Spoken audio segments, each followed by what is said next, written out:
Avis vascular centre మన దేశంలోనే the best varicose vein hospital. మీతో ఇంటర్వ్యూ అనగానే సిరివెన్నెల గారి ప్రస్తావన లేకుండా ఆ ఇంటర్వ్యూ ఖచ్చితంగా పూర్తవదు. నేను పాడలేను గానీ లిరిక్స్ చెప్తాను సార్. 'నీ స్నేహం' సినిమాలో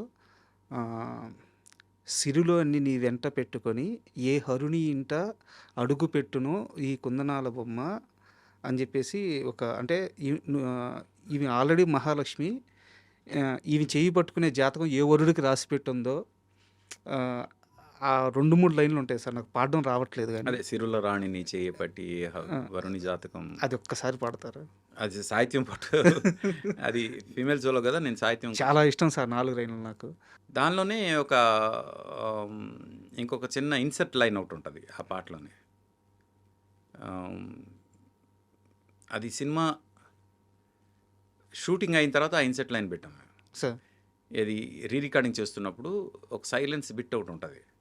ఆ బిట్లో కూడా లిరిక్ రావాలని నేను ట్యూన్ చేశాను. మళ్ళీ దానికి మళ్ళీ సాహిత్యం రాశారు శాస్త్రి గారు. కదిలే వెన్నెల శిల్పమా, గుర్తుందా అది? Yes sir. తననా అనుమతి నెరుగక ఎదసడిలో అపురూపమైన భావమా, అది ఆ కొబ్బరి చెప్ప దగ్గర అవునవును. ఆ బిట్ నేను అప్పటికప్పుడు రీ రికార్డింగ్లో ఇది ఉండాలి అని ఇది చేస్తే అప్పుడు హంసరాజు గారు శాస్త్రి గారిని పిలిపించి కూర్చోబెట్టి రాయించి అది మళ్ళీ రికార్డ్ చేసాం. శాస్త్రి గారితో ఎలా ఉండేది సార్ మీ అనుబంధం? ఫ్రాంక్గా ఒక ఇద్దరితో నాకు ఫాదర్ సన్ రిలేషన్షిప్. ఒకటి బాలు గారు, ఒకటి శాస్త్రి గారు. శాస్త్రి గారు సొంత కొడుకులాగా చూసుకునేవాళ్ళు నన్ను. ఆయనతో ఎక్కువ చనువు, చాలా చనువు. అంటే మ్యూజిక్ డైరెక్టర్స్ అందరితో చనువు ఉంటుంది, పోతే నాతో కొంచెం ఎక్కువ చనువు ఉండేది. ఆయనకి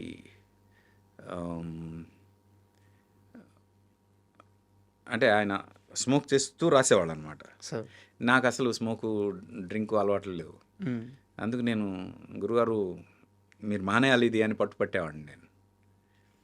అందుకు నువ్వు వస్తే నాకు కొంచెం టెన్షన్ అయ్యా అంటాడు సార్. ఇది నాకు తెలుసు సార్. అంటే నేను వ్యక్తి పేరు చెప్పలేను, ఇంటర్వ్యూలోనే జరిగింది. మనిషి అనేవాడు అందరిని మించి ఎప్పుడు ఎదగకూడదయా. ఎందుకంటే తర్వాత వాడికి మంచి చెడు చెప్పేవాడు ఎవడో ఉండడు, చెప్పలేరు ఆయన ముందుకు. ఇప్పుడు మనిషి అనేవాడు మనిషిని దాటి ఎదిగిపోతే మంచి చెడు ఇంకేం చెప్తాం. శాస్త్రి గారు అలా ఎదిగిపోయారు. మనుషుల్లో మనిషి స్థాయిని మించి ఎదిగిపోయాడు ఆయన. ఆ తర్వాత ఆయనకి సార్ మీరు ఇది చేయొచ్చు ఇది చేయకూడదు అని చెప్పేవాళ్ళు లేరు, చెప్పకూడదు, చెప్పలేము అని చెప్పాను. బట్ శాస్త్రి గారికి ఆ విషయంలో వద్దు అని చెప్పిన ఒకే ఒక్క మనిషి ఆర్పి పట్నాయక్ అని చెప్తారు. అవునా? అది నాకు తెలియదు. నేనైతే చెప్పేవాడిని. ఆయన అనేవాళ్ళు కూడా, నీ ఒక్కడి విషయంలో నేను కొంచెం భయపడతాను అని. ఎందుకంటే డెఫినెట్గా ఆయన ఎంత తొందరగా వెళ్ళిపోవడానికి కారణం కూడా అదే అని నా ఫీలింగ్ సార్. స్మోకింగ్. లేకపోతే చాలా అంటే ఒక అపర మేధావి, అంత మంచి మనిషి, ఎలాంటి వేరే ఏ బ్యాడ్ హ్యాబిట్స్ లేవు. ఫ్యామిలీ అంటే చాలా ఇష్టం, కుటుంబాన్ని చాలా బాగా చూసుకునే మనిషి. సినిమాని ఎంత ప్రేమిస్తారు అనడానికి ఒక ఎగ్జాంపుల్ ఏంటంటే, మొత్తం సినిమాలో ఈ ఒక్క 4 లైన్లే మీరు రాయాలండి అన్న, ఆ 4 లైన్లు రాయడం కోసం మొత్తం సినిమా కథ విని ఆ కథ మొత్తాన్ని ఆ 4 లైన్లో చెప్పేంత గొప్ప మేధావి ఆయన సార్.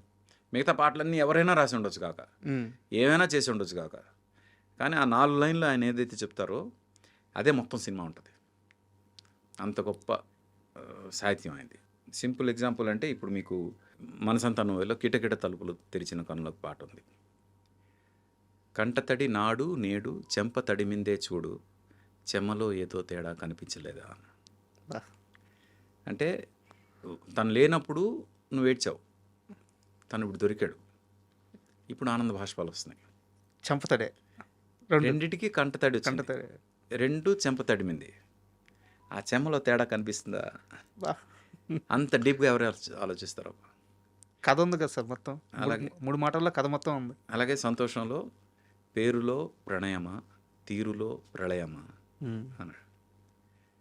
పేరులో ప్రణయమా తీరులో ప్రళయమా, ఒక్కొక్క అక్షరం మార్చి 2 ఎక్స్ట్రీమ్స్ చెప్పేశాడు ఆయన. లవ్ని, అవును, పేరేమో నీది ప్రణయం కానీ తీరేమో ప్రళయం. అని అంత గొప్పగా రాయగలిగేది ఇంకెవరున్నారు? మహానుభావుడు సార్.